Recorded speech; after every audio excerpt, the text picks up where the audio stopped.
우리가 매주일 오후 찬양 예배를 통해서는 누가복음을 통해 예수님을 더 깊이 알아가고자 이처럼 누가복음을 묵상해 나가고 있습니다.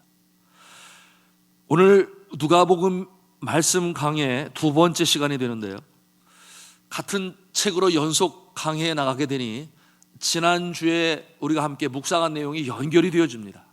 그리고 그와 같은 내용을 또 잘 이해하고 있어야 오늘의 말씀이 쉽게 다가올 텐데요, 여러분 지난 주일 오후에 들으셨던 말씀을 기억하십니까? 잘 기억이 안 나요? 지난 주일 이 시간에는 하나님께서 이제는 더 이상 잉태할 수 없는 나이에 이른 예루살렘 성전의 제사장 사가랴와 그의 아내 엘리사벳에게 주의 사자 가브리엘이 나타나서 수태고지라고 말하겠지요. 잉태하게 될 것이다, 그와 같은 소식으로 주었으니, 여러분 그 말씀을 통해서 우리가 배운 영적 교훈 세 가지가 있었어요. 여러분 기억하실지 모르겠습니다. 첫째로, 그렇구나, 한 생명이 이 세상에 생명으로 태어난다고 하는 것은 결코 우연이 아니구나, 하나님의 섬세하신 그 철저하신 계획 속에 이루어지는구나 하는 것을 우리가 보게 되었습니다. 그러니 한 아기는 얼마나 소중한 것인가, 나아가서 우리 자신들은 이렇게 하나님의 자녀가 되고 백성이 되었으니 하나님께 감사하는 그와 같은 마음을 가져야 되겠다 하는 첫 번째 교훈. 두 번째는 주께서 사용하시고자 하는 한 생명이 이 땅에 태어나게 하시기 위해서 하나님께서는 부모를 찾고 택하셔서 고르셔서 생명을 주시는구나 하는 내용으로 우리가 지난 시간 말씀을 묵상했습니다. 그래서 사가랴와 이 엘리사벳을 택하신 거였죠. 그래서 누가복음 1장 6절 말씀대로 이 두 사람이 하나님 앞에 의인이니 주의 모든 계명과 규례대로 행하여 흠이 없었더라, 그와 같은 자를 하나님이 택하시고 정말 시대에 쓰실 일꾼을 생명으로 잉태케 하셨죠. 세 번째로, 하나님께서 쓰시고자 하시는 생명으로 잉태하게 하실 때 하나님께서는 그 부모가 간절히 기도하게 하시는구나 하는 내용을 또 우리가 볼 수 있었습니다. 그것이 1장 13절의 말씀이었어요. 천사가 그에게 이르되 사가랴여 무서워하지 말라, 너의 간구함이 들린지라. 너의 간구함이 들린지라, 내 아내 엘리사벳이 내게 아들을 낳아주리니 그 이름을 요한이라 하리라. 이렇게 기도하는 중에 하나님께서 그 마음의 소원을 들으시고 그래서 잉태의 복을 허락하셨습니다. 여러분, 세상 과학, 세상의 교육학, 특별히 유아교육학은 태교의 중요성을 얘기하죠. 아이를 잉태한 이후로 이렇게 저렇게 이렇게 저렇게. 그러나 성경은 잉태하기 전부터 주님 앞에 기도해야 하고 의인의 모습으로 살아야 하고, 또한 그와 같은 모습을 통해 하나님이 기뻐하시니 생명을 잉태케 하신다 하는 이와 같은 내용으로 우리에게 영적 교훈을 주시는 것입니다. 자, 이 주의 사자 가브리엘이 이제는 어디로 가야 하겠습니까? 이 가브리엘 역할이 수태고지, 이제 잉태하게 될 것이다, 이런 내용으로 전하는 역할을 이제 누가복음 1장을 통해서 우리에게 보여주고 있으니, 이제는 사가랴를 떠나서 나자렛 갈릴리, 나자렛 지방에 살고 있는 한 여인에게 나타납니다. 장차 예수님께서 탄생하실 엄마 후보를 찾아야 되는 것 아니겠어요?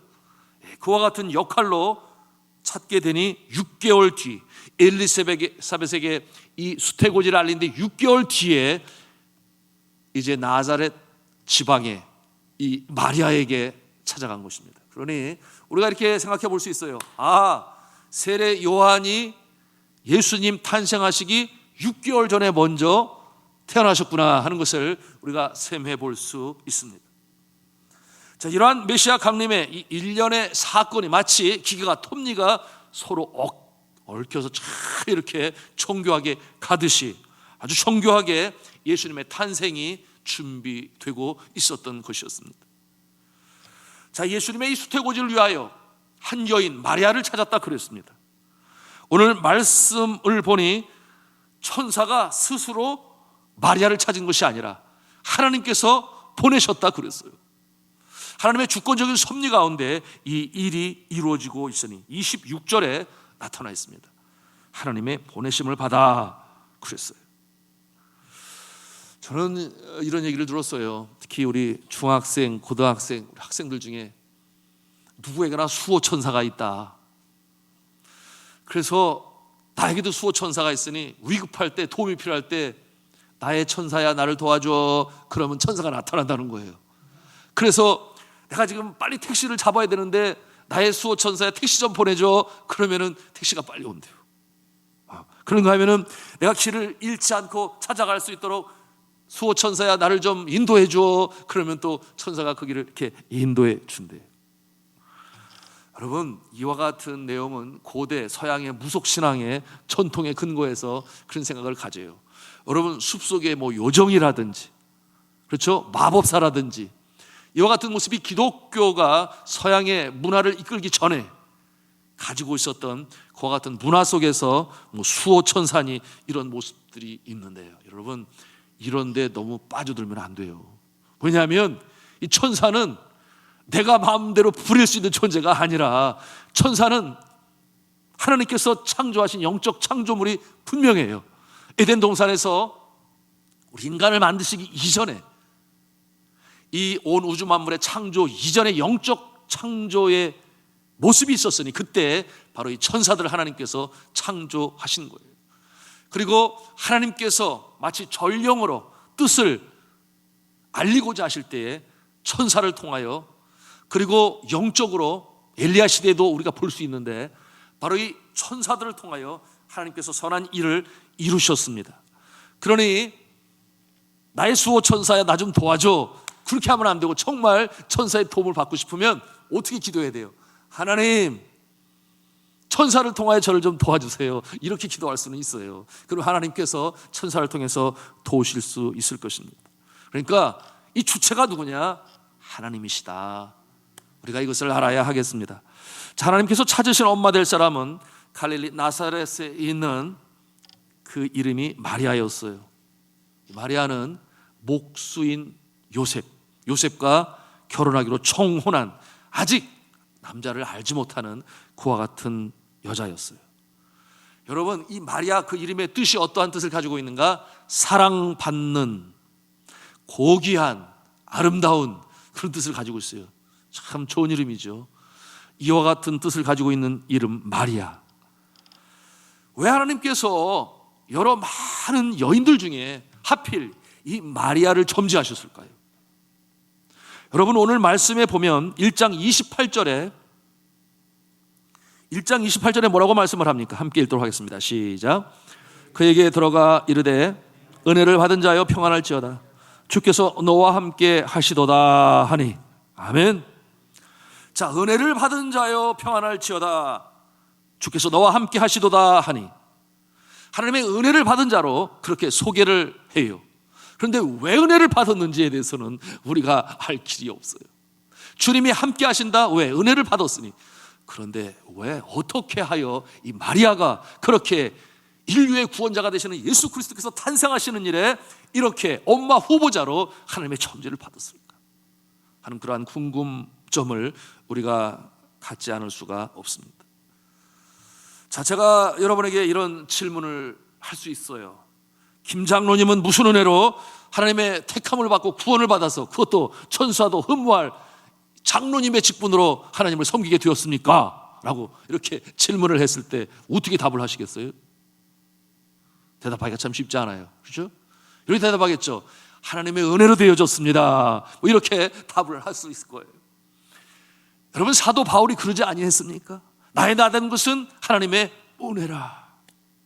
내가 어떠한 능력, 하나님께서 나를 보실 때에 칭찬받을 만한 그 어떤 것, 그 같은 모습 하나님만이 아시고 계신 거예요. 그러나 우리 입장에서는 정말 하나님이 나를 그렇게 보셨을까? 아닐까? 판단의 기준이 나에게 있으면 그것은 교만한 것이겠죠. 그저 우리는 주를 사랑하는 마음으로 섬기는 가운데 하나님의 은혜로 말미암아. 오늘도 재직 세미나가 있었습니다마는 하나님께서 그렇게 택하셔서 천사도 흠모할 그와 같은 주를 섬기는 일을 하게 하셨으니 하나님의 은혜로 되어진 것이다. 이렇게 말하면 정답이 틀림이 없어요.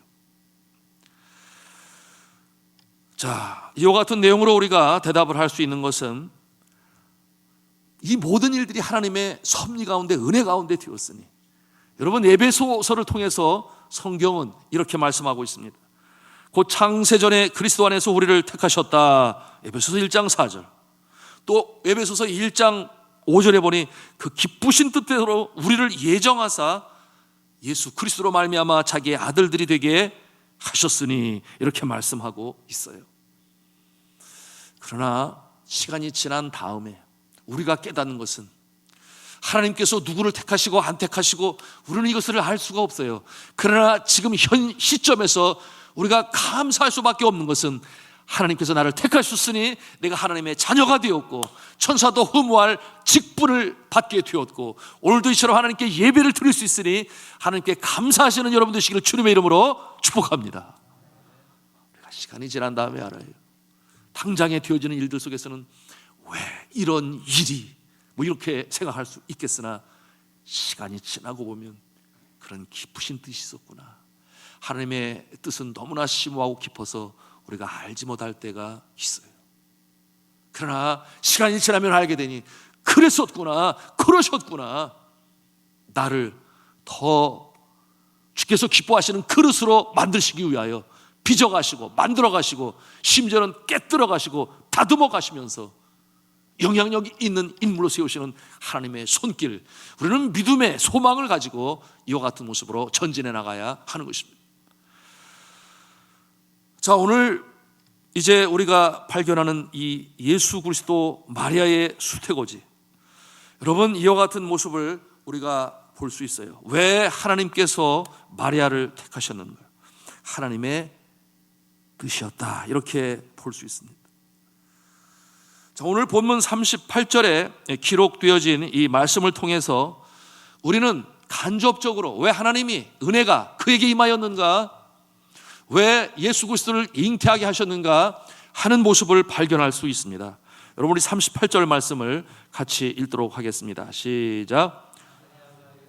주의 여종이오니 말씀대로 내게 이루어지이다 하매 천사가 떠나가니라. 아멘. 자, 하나님께서 그를 택하셨습니다. 그리고 그가 어떠한 성품으로 어떠한 믿음으로 서 있는지를 이 고백을 통해서 우리가 그 모습을 볼 수 있어요. 또한 이 마리아의 이 고백뿐만 아니라 그 이후에 잉태된 다음에 하나님을 찬송하는 그 같은 고백이 또 이후에 나옵니다. 그 같은 고백을 통해서 이 마리아의 영적 상태가 어떠한 모습인지 또 우리가 볼 수 있어요. 그 모습은 어떠한 모습인가? 첫째, 우리 한 음성으로 하겠습니다. 자신의 소속이 하나님임을 확실히 알았다. 하나님이심을 확실히 알았다. 여러분 마리아가 뭐라고 고백을 해요? 주의 여종이오니라고 말씀하고 있어요. 주의 여종이오니. 세상 사람들은 질문합니다. 나는 누구인가? 어디서 왔는가? 어디로 가는 것인가? 이에 대한 답을 알지를 못해요.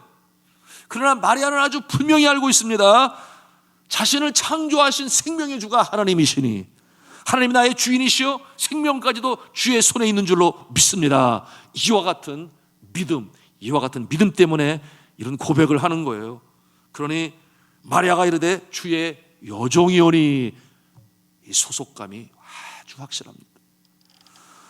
여러분 이 성경에 나오는 귀한 인물들은 다 하나 같아요. 어떤 모습이었느냐? 자신의 소속이 하나님께 있다. 아주 분명했어요. 여러분 바울이 이 유대인들이 자기를 죽이려고 해요. 그 같은 상황 가운데서 저가 이 로마 시민권을 가지고 있으니 굳이 예루살렘에서 재판을 받지 아니하고 내가 로마 가이사 법정 앞에 서기를 원합니다. 이렇게 요청을 하게 되니 긴 항해를 거쳐서 로마로 가게 됩니다. 그때에 예기치 않는 이 광풍이 불어닥치게 되니 유라굴로라고 하는 광풍이 이 가는 이 항해를 온전히 막아서게 되었어요. 여러 날 동안 해도 별도 보이지 않는 그와 같은 이 생존의 소망을 잃고 그 안에 몇 명이 있었느냐? 276명이 있었다 그랬어요. 사도 바울을 제한 275명이 그야말로 절망 속에 있었습니다. 이와 같은 상황 가운데서 선장 아닌 선장이 누구였는가? 바울이었어요. 저가 그 절망 속에 있는 자들에게 일어서서 뭐라고 저들에게 외치는가? 그가 이렇게 말을 합니다. 내가 속한 바 곧 내가 섬기는 하나님, 내가 속한 바 곧 내가 섬기는 하나님, 그 소속에 대해서 먼저 밝히 고백을 하고 하나님의 사자가 어젯밤에 내 곁에 서서 말하되 하는 그 하나님의 사자를 통해서 들은 말을 전합니다. 두려워하지 말라, 내게 말씀하신 그대로 되리라고. 나는 하나님을 믿노라, 우리가 반드시 한 섬에 걸리리라. 이렇게 표류하면서 끝나지는 않을 것이다 라고 하는 소망의 메시지를 저가 전하게 되니 그 첫 번째 등장하는 말이 바로 소속감에 관한 것이었어요. 내가 속한 바 곧 내가 섬기는 하나님. 여러분, 우리가 이와 같은 고백이 있기를 주님의 이름으로 축복합니다. 내가 속한 바, 나의 생명의 주가 되시는 하나님. 여러분, 이것은 단순한 말 같지만 굉장히 우리의 믿음을 요구하는 그 같은 고백인 것이에요. 나의 생명이 주님의 손에 달려 있으니. 여러분, 이와 같은 마음을 가지고 우리 기독교 역사 가운데 순교자들이 등장을 합니다. 순교가 두렵지 아니해요. 왜? 내 생명이 주님께 속해 있으니. 그와 같은 믿음을 가지고 가게 되니, 여러분, 죽음을 두려워하지 않는다고 하는 것은 보통 담력 있는 것이 아닙니다. 이와 같은 믿음의 자세를 가지고 있으니 하나님께서 그와 같은 모습을 볼 때 당연히 기뻐하시죠. 그래, 내가 내 소속이 어딘 줄 아는구나. 내 생명이, 그리고 내 시간이, 내 재능이, 그리고 내 가족이, 너의 모든 것이 나의 손안에 있음을 내가 확실히 아니, 내가 너에게 복을 주지 않을 수가 없다. 할렐루야. 이와 같은 믿음을 가지고 가야 하는 것이에요. 그런가 하면은 두 번째, 우리가 이 마리아의 고백을 통해서 발견하는 것인데, 우리 하나님 성원하겠습니다. 말씀이 선포될 때 하나님의 말씀으로 믿는 것입니다. 아멘이에요. 말씀이 선포되어질 때 그 하나님의 말씀으로 믿는 이와 같은 신앙의 자세니, 여러분, 그에게 찾아온 자는 하나님이 아니라 하나님의 사자인 천사 가브리엘이었어요. 가브리엘이 하나님의 말씀을 태어납니다. 그런데 마리아 마음은 절대 의심이 없어요. 38절에 그 모습을 보여주는데, 말씀대로 이렇게 말하고 있어요. 이 말씀대로에서 이 말씀은 흐리아라고 하는 헬라어를 사용하는데, 그건 뭐냐면 천사가 전해준 말이에요. 그런데 천사가 전해준 말인데 그것을 하나님의 말씀으로 인정하였다 하는 이와 같은 자세인 것이에요. 여러분, 우리가 신앙생활하면서 강단에서 주의 종이 하나님의 말씀으로 태어납니다. 그리고 선포합니다. 여러분, 말씀을 들을 때에 하나님의 말씀으로 믿으시길 바랍니다. 아멘으로 받아들이시고 그 말씀이 내 심령에 이루어지기를 원합니다 하는 사모함으로 들으시기를 바랍니다. 그럴 때 역사가 나타나는 거예요. 마음의 변화가 일어나고 깜짝 놀랄 만한 일들이 나타나게 되니 선포되어지는 말씀, 하나님의 대언자, 오늘 천사 가브리엘이 전할 때 마리아는 그것을 하나님의 말씀으로 받아들였다. 아멘으로 받아들였다. 이와 같은 믿음을 우리가 볼 수 있습니다. 여러분, 우리가 성경을 대하면서 제일 먼저 등장하는 창세기 1장 1절, 여러분, 심오한 말씀 아니겠어요? 태초에 하나님이 천지를 창조하시니라. 자, 이 말씀에서부터 이것을 믿어야 되느냐 말아야 되느냐, 여러분, 처음 신앙생활할 때 아니면 호기심으로 성경책을 펼칠 때에 그 일이 보통 어려운 일이 아니에요. 특별히 이 이성을 굉장히 중요시 여기는 그와 같은 모습은 더더욱 그러하겠죠. 분석을 해야 되고 여러 가지 많은 과정들을 거친 다음에야 믿을지 말을지 결정을 할 것이에요. 그런데 여러분들, 태초에 하나님이 천지를 창조하시니라 이 말씀이 있는데 여러분 믿습니까? 어떻게 믿어요? 네? 하나님이 천지를 창조하실 때 거기 가서 봤어요? 그런데 어떻게 믿어요? 네. 이것이 하나님께서 우리로 하여금 태초에 어떻게 창조가 되는지 보여주시기 위하여 계시로 주신 것이니, 이것은 하나님의 영감으로 기록되어진 것이니 너무나 확실이다. 너무나 진리다라고 해서 우리가 믿는 것입니다. 자, 이와 같은 믿음의 출발이 창세기 1장 1절부터 뒤어지는데, 여러분, 이와 같은 모습을 보고 믿지 아니하는 자들이 어떻게 이것을 믿을 수가 있어? 그럼 나는 믿어, 이렇게 대답을 하겠죠. 증거를 대봐, 증거를. 그렇게 물을 때 여러분은 뭐라고 답을 하시겠습니까? 내가 믿기 때문에 믿는 거야. 내가 믿어주는데 어떻게 해? 이렇게 답을 할 수 있어요. 그러나 믿음의 선조들은 이에 대하여 증거를 하였으니 뭐라고 그랬습니까? 히브리서 믿음의 장에 11장에 말씀하기를, 믿음은 바라는 것들의 실상이요 보지 못하는 것들의 증거니 선조들이 이로써 증거를 얻었느니라, 이렇게 말씀하고 있어요. 그러니 이 믿음은 얼마나 신비로운 것입니까? 여러분, 믿음은 정말 신비한 것이에요. 여러분이 하나님의 말씀을 믿는다고 하는 것은 나의 의지로, 나의 계산으로 되는 것이 아니라 내 안에 내주하시는 성령의 역사로 되는 줄로 믿으시기를 바랍니다. 성령께서 우리 안에 내주하셔서 그 마음을 기경하시고 기름 부어 역사하시니 태초에 하나님이 천지를 창조하시니라 믿어지는 거예요. 그래서 감사한 거예요. 왜? 믿어지지 않은 사람이 너무나 많거든요. 그런데 보지 않고 믿는 자가 더 복되다, 도마를 향하여 예수님이 말씀하시고, 보지 않는 가운데서 또한 우리가 창조의 현장에 있지 아니하였으나 그 말씀이 내가 믿게 되니 성령님의 역사다, 하나님이 나를 사랑하시는구나 하는 것으로 인하여 우리가 하나님께 감사할 수 있어야 된다.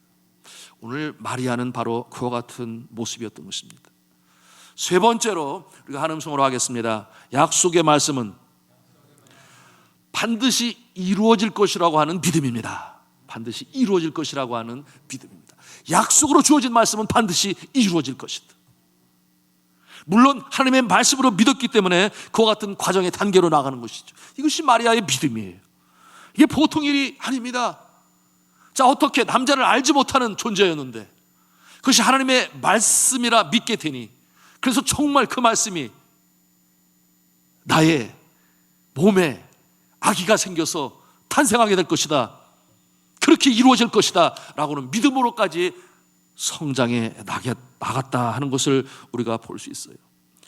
여러분, 이와 같은 모습, 보통 믿음의 사람이라 할지라도 여러분, 믿음의 사람들 중에서도 이 자유주의에 있는 신학을 공부하고 연구한 사람은 이런 신화적인 모습이라 해서 믿으려고 하지를 않아요. 아예 이런 부분은 설교에서도 빼놔요, 아예.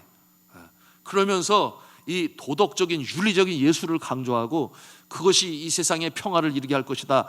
그러니 예수님이 죽음에서 부활하셨다든지 동정녀 마리아의 잉태라든지 뭐 이런 것에 대해서는 아예 언급을 하려고 하지 않아요.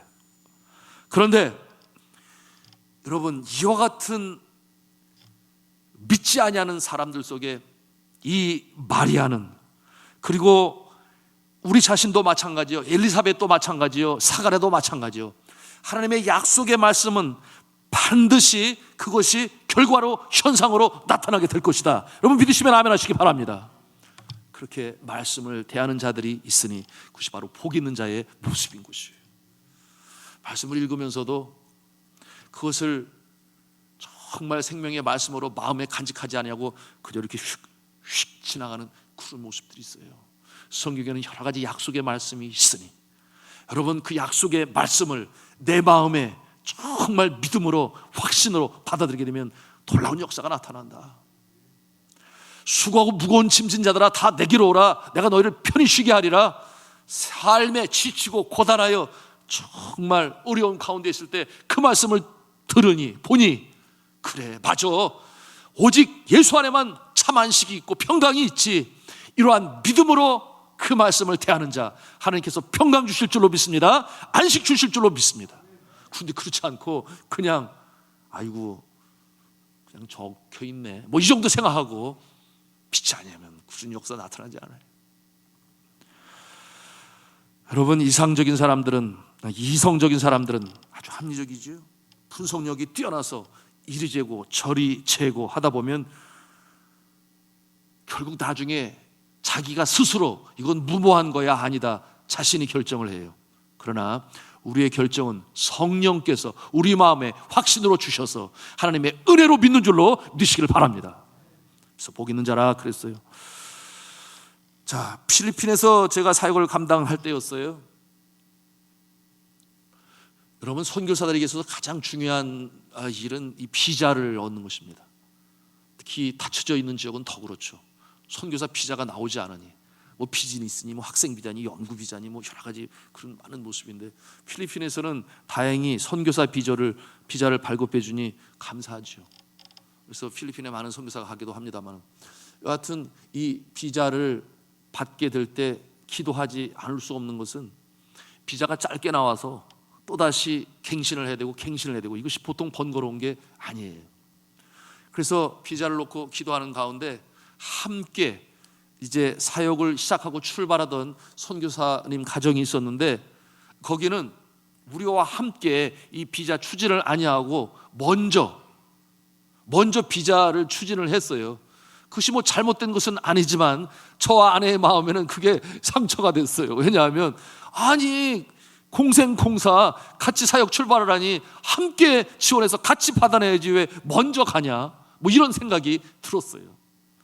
그래서 없잖아 섭섭한 마음이 있었는데, 그와 같은 모습을 보면서 뒤늦게 우리가 비자 신청을 하고, 그때까지 비자가 없었으니까 그래서 신청을 하게 되는데, 제 아내가 그러는 거예요. 하나님께서 우리에게 5년짜리 비자를 줄 거야, 그러는 거예요. 그런데 그때 보통 선교사들이 비자를 신청하면 1년짜리 비자를 받았어요. 1년짜리 비자. 그런데 5년짜리 비자를 받을 거야, 이렇게 얘기를 하는데, 제가 놀라서 아니 5년짜리는 없는 줄 알고 있는데, 그래서 다시 한번 조사를 해봤더니 5년짜리는 없어요. 아예 1년, 길면 2년이에요. 그런데 5년짜리를 주실 거야, 우리가 기도하면 하나님이 주실 거야, 그렇게 얘기를 하는 거예요. 그래서 여보, 거기까지는 아니야, 1년짜리 저기처럼 1년짜리 나오든지 아니면 최고가 2년이래 이렇게 얘기했더니, 아니야, 하나님이 우리에게 5년짜리 주실 거야, 이렇게 얘기를 하는데 저는 믿지를 못했어요. 어떻게 5년짜리가 없다고 그러는데 5년짜리가 나오냐. 저는 이제 그런 생각을 가지고 비자를 신청하게 되었는데, 여러분 정말 놀라지 않을 수 없었던 것이, 비자가 나왔는데 5년짜리가 나왔다고 그러는 거예요. 그래서 여권을 받아가 이렇게 스탬프 찍은 걸 보니까 세상에 진짜 5년짜리가 나왔어요. 너무 놀랐어요. 어떻게 이런 일이 있을 수가 있지? 그래서 이러한 내용을 선교사님들에게 얘기를 했더니 말도 안 돼, 노왜 말도 안 돼 그러는 거예요. 현진도 그러고 돕는 사람도 그러고 어떻게 5년짜리가 나올 수가 있냐고 그런 말도. 진짜라니까. 그래서 몇 번이고 그것을 보게 됐는데 5년짜리가 나왔어요. 그래서 기쁘기도 하고 놀랍기도 그랬는데, 여러분 이게 어떻게 이루어졌을까요? 이 믿음은 참 미스터리인데, 우리 장로님이 하나님이 하셨다는데 그 정답이죠. 하나님이 하셨는데 도대체 어떻게, 오늘 우리가 마리아를 묵상하면서 배우는 그와 같은 모습인데, 여러분 저희가 비자 인터뷰를 하러 간 이민국에, 이미그레이션에 간 날이 가서 기다리고 있는데 그러는 거예요. 오늘은 이미그레이션 생일날이래요. 애니버서리 생일날이라 이미그레이션에 라모스 대통령이 온대요. 대통령이 오게 되니까 굉장히 일이 분주해졌어요, 이제 막. 그래서 저희 부부에게, 가족에게 하는 말이 뭐냐 하면, 인터뷰는 안 할 테니까 한 것으로 해줄 테니까 그냥 가라고, 빨리, 우리 바쁘다고. 그러면서 가게 됐어요. 그거밖에 없어요. 더 이상은 아무것도 없다니까요. 그런데 5년짜리가 나온 거예요. 지금도 미스터리예요. 그게 무슨 뜻을 가지고 있는지 추측을 해보았어요. 이미그레이션 생일날이니까 기분 썼나? 외국인에게? 뭐 이런 생각. 또 한 가지는 인터뷰를 안 했으니까 그 하는 내용들을 보니 산지 부족, 화산 이재민들을 돕는 일로 선교 사역을 하는 사람이니, 이런 사람한테는 비자를 더 줘야 되나? 뭐 그런 거. 또 한 가지는 필리핀에서 5년짜리 외국인 성직자에게 주는 비자가 있다는 걸 나중에 알게 됐어요. 그게 뭐냐 하면, 파리라고 로마 캐톨릭 신부들한테는 그렇게 준대요. 왜냐하면 필리핀이 캐톨릭 국가잖아요. 그러니까 그들에게는 5년짜리를 준대요. 그래서 이런 추측을 해봤어요. 아, 우리를 인터뷰를 안 했으니까 내가 신부인 줄 알았나? 그래서 5년짜리를 줬나? 뭐 이런 생각을, 여러 가지 다양한 생각을 해봤는데 제 아내의 말은 이런 거였어요. 하나님, 그래도 우리는 마닐라에 있지 아니하고 저 먼 산속에 전기도 안 들어오고 정말 열악한 가운데 산적을 위해서 우리가 수고를 하는데 비자 연장하러 마닐라 내려오는 것도 일이요, 와서 또 기다리는 것도 어렵고, 그런데 아예 그냥 5년짜리 주시면 사역에 집중할 수 있지 않겠어요? 아, 그렇게 기도를 했다는 거예요. 그래서 하나님이 그렇게 주셨나, 뭐 이런 생각을 갖습니다만은, 여하튼 분명한 것은 우리 장로님 답을 하신 것처럼 하나님께서 하셨는데, 여러분, 그와 같은 것은 정말 사람의 생각과 이성과 판단과 기준을 넘어서서 그야말로 깜짝 놀랄 만한 일이 이렇게 나타났으니, 사랑하는 성도 여러분, 믿음을 가지시기 바랍니다. 입을 크게 여시기 바랍니다. 하나님의 말씀, 약속은 반드시 이루어진다. 레마로 그 말씀을 가슴에 담으셔서 금전새에 정말 깜짝 놀랄 만한 하나님의 크신 은혜와 축복을 경험하시는 이 마리아와 같은 기쁨 속에 주를 찬미할 수 있는 모습이 되시기를 저는 주님의 이름으로 축원합니다.